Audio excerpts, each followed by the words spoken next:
This is Future Tech, where each week we discuss the good, the bad, and the ugly of where tech is headed in 2023 and beyond. Hollywood screenwriters are on strike, and the impact is already being felt.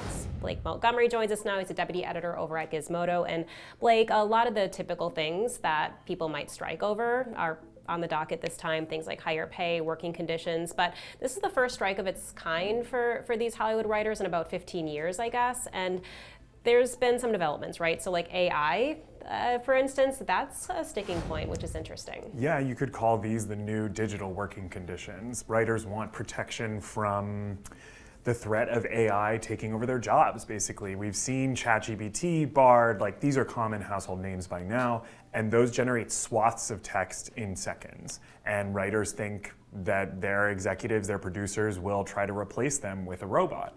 They want protections for what's called literary material in screenwriter union speak, which is any sort of text generated for creative purposes, like a script or a rewrite of a script. They don't want AI to be used for any of those things. Surprisingly, the WGA, the union that represents all the screenwriters, has come out in favor of the potential use of AI in the generation of a script, basically using it as a productivity tool. But what the union has come out against is AI getting any sort of credit in a script. Which is fair. I mean, we've seen CEOs say that, hey, we might pause hiring now, IBM, for instance, on certain jobs that might be able to be filled by, AI. And also, various news departments, they've been switching over to AI for some of their articles. And so I can see if writing is your livelihood, definitely don't want to see a robot necessarily take Yeah, and that what away. we've seen is that the union demanded protections in perpetuity from AI replacing any sort of contract-covered work, which is also union speak for just what studios are obligated to use WGA-employed screenwriters for.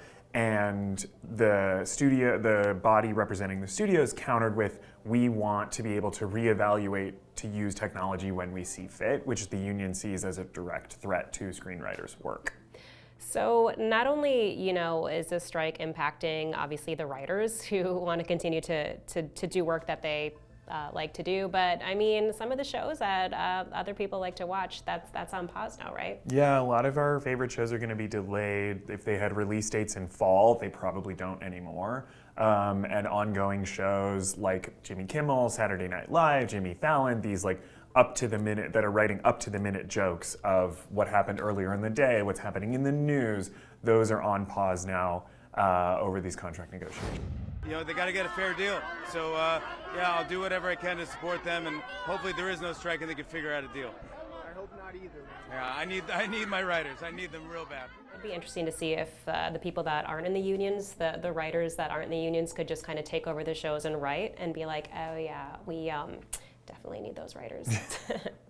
So I think what else is making this interesting is when you think about 2008, when the last strike of this kind happened, I mean, we didn't have like a big emergence of streaming. Yeah, the economics of streaming have depressed wages for writers, mainly because of syndication. So if you're watching ABC or network television, you'll see reruns of old shows run against new ads, which means the network is making money, which means they're paying money to the original creators of that show on an ongoing basis. With streaming, it's not run against new ads.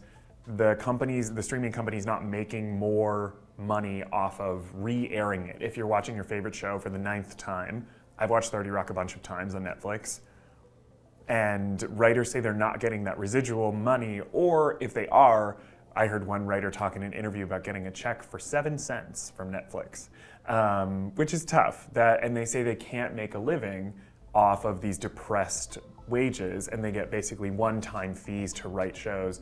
And if a show is a hit for a streamer, they kind of have no idea, and that there's not a ballooning of wages for that reason in the way that there used to be for network television, even for cable. Of course, a lot of moving parts to this, something that we'll continue to watch. To check out more, visit gizmodo.com. Don't forget to subscribe to our channel and check out other Gizmodo videos here on YouTube.